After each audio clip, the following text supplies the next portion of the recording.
आप सभी का स्वागत करते हैं अपने YouTube चैनल भाषा विद लौकुश पर।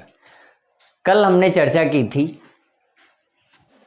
अलंकार किसे कहते हैं। अलंकार दो शब्दों से मिलकर बना है, अलम धनकार। अलम का मतलब आभूषण होता है और कार का मतलब सुशोभित करने वाला। तो जिस प्रकार गहनों को धारण करके मनुष्य की सुंदरता यानी कि स्त्रियों की सुंदरता बढ़ती है, ठीक उसी प्रकार जो हमारी काव्य है, जो हमारा काव्य है, उस काव्य की सुंदरता का जो प्रमुख तत्व है वो अलंकार है। आज हम चर्चा करेंगे अलंकार और अलंकार में भी शब्दालंकार पर। और शब्दालंकार में अनुप्रास अलंकार किसे कहते हैं? तो अनुप्रास अलंकार का मतलब है जहाँ पर किसी व्यंजन वर्ण की, व्यंजन वर्ण मतलब कोई भी व्यंजन वर्ण हो सकता है, का से लेकर ज्ञा तक, किसी भी व्यंजन वर्ण की आवृत्ति दो या दो से अधिक बार हो, वहाँ पर अनुप्रास अलंकार होता है। वहाँ पर व्यंजन वर्ण की आवृत्ति दो या दो से अधिक बार है अगर, तो वहाँ पर अनुप्रास अलंकार होगा। जैसे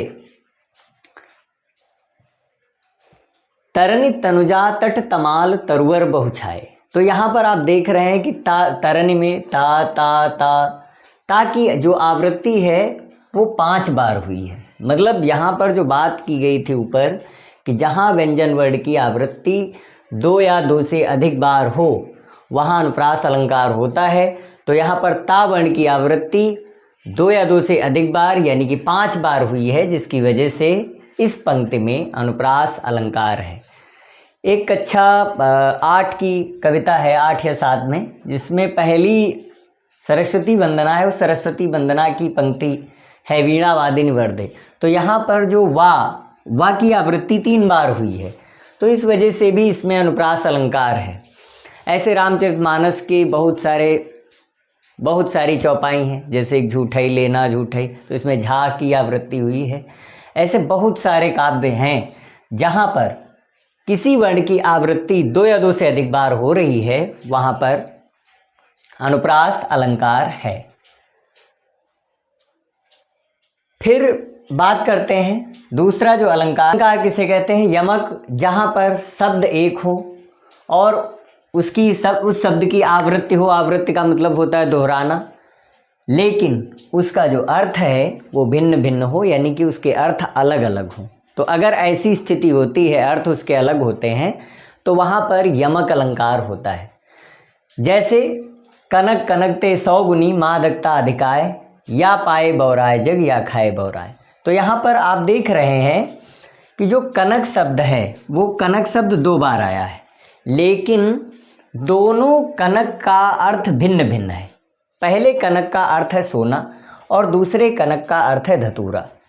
तो यहाँ पर पहला कनक है यानी कि जो स्वर्ण को प्राप्त कर लेता है, वो अधिक मतलब से अधिक अगर मिल गया तो फिर एक तरीके से पागल ही हो जाता है। दूसरी चीज़, यदि कोई व्यक्ति धतूरा खा ले तो धतूरा खाने के बाद वो उसी स्थिति में पहुंच जाता है जिस स्थिति में सोना प्राप्त करने पर होता है। तो दोनों का अर्थ भिन्न भिन्न है। ऐसे एक और पंक्ति है, मंदिर बिच रहनवारी मंदिर बिच रहत है, यानी कि महलों की रहने वाली मीराबाई जी अब मंदिरों में निवास करती हैं। तो यहाँ पर भी अनुप्रास अलंकार है, क्योंकि मंदिर शब्द की 2 बार आवृत्ति हुई है और उसके जो अर्थ हैं वो भिन्न भिन्न हैं, अलग अलग हैं। उसके बाद तीसरा जो अलंकार है वो श्लेष अलंकार, जिसको हम श्लिष्ट बोलते हैं। श्लिष्ट का मतलब होता है चिपकना, श्लेष का अर्थ है चिपकना। जिस शब्द में एकाधिक अर्थ हो उसे श्लिष्ट शब्द कहते हैं। मतलब एक से अधिक लोगों का जीवन जुड़ा हो या एक से अधिक अर्थ हो, वहाँ पर श्लेष अलंकार होता है। श्लेष 2 प्रकार का होता है, एक शब्द श्लेष होता है और एक अर्थ श्लेष। एक शब्द श्लेष होता है और एक अर्थ श्लेष। शब्द श्लेष किसे कहते हैं? जहाँ एक शब्द अनेक अर्थों में प्रयुक्त होता है उसे शब्द श्लेष कहा जाता है। जहाँ एक शब्द अनेक अर्थों में प्रयुक्त होता है उसे शब्द श्लेष कहते हैं। जैसे रहीमन पानी राखिए, बिनु पानी सब सून, पानी गए न उबरे, मोती मानस चून। अब यहाँ पर पानी शब्द का देखिए 3 बार पानी शब्द आया है। इसका मतलब जो पानी शब्द है वो श्लिष्ट शब्द है, जो प्रसंग के अनुसार 3 अर्थ दे रहा है। 3 अर्थ दे रहा है। पहला किस अर्थ में? पहला है मोती की चमक के अर्थ में, दूसरा मानव की प्रतिष्ठा के अर्थ में, और तीसरा जल के अर्थ में। जल के अर्थ में मतलब जीवन के अर्थ में, चूने का जीवन है। तो आज जो चर्चा की गई वो उसमें एक अनुप्रास है, और दूसरा यमक है, और तीसरा श्लेष है। अनुप्रास का मतलब जहाँ पर व्यंजन वर्ण की आवृत्ति हो, यमक का मतलब जहाँ पर शब्द एक ही शब्द की आवृत्ति हो, दोहराए जाएं, वहाँ पर यमक है, और श्लेष का मतलब जहाँ पर एक ही शब्द से कई अर्थ जुड़े हों, वहाँ पर श्लेष अलंकार होता है। अब इस प्रकार से हम थोड़ा सा 1-2 उदाहरण और भी देखते हैं, तो उन उदाहरणों के साथ थोड़ा समझने में और भी आसानी होगी। जैसे 3 उदाहरण है। एक है काली घटा का घमंड घटा। अब यहाँ पर आप देखेंगे कि घटा जो शब्द है वो 2 बार आया है। एक काली घटा जो बादलों की जो काली घटा होती है, यहाँ पर काली घटा बादलों की बात की गई है। घमंड का मतलब होता है दर्प या अहंकार। तो घटा का मतलब घट गया। यहाँ पर आप देख रहे हैं कि घटा, पहली घटा का मतलब है बादलों की कालिमा, दूसरी घटा का मतलब है कम हो जाना। तो यहाँ पर आप बता सकते हैं कि कौन सा अलंकार है।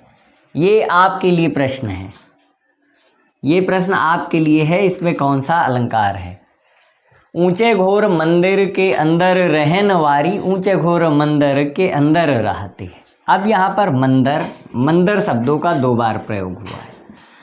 इस मंदिर का मतलब है महल, और दूसरे मंदिर का मतलब है मंदिर।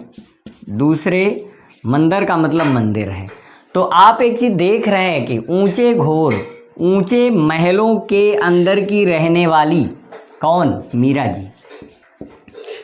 मीरा जी ऊंचे घोर मंदिरों के अंदर की रहने वाली हैं, और ऊंचे घोर मंदिर के अंदर रहती है, और ऊंचे मंदिरों में निवास कर रही हैं। तो यहाँ पर मंदिर शब्द 2 बार आने से, पर उसके अर्थ भिन्न भिन्न हो जाने की वजह से यहाँ पर यमक अलंकार है। उसके बाद चारु चंद्र की चंचल किरणें, चा की आवृत्ति होने की वजह से यहाँ पर जो अलंकार है वो अनुप्रास है। कौन सा है? अनुप्रास अलंकार है। तो आज के वीडियो में बस इतनी चर्चा, शेष कल के वीडियो में चर्चा करेंगे। धन्यवाद।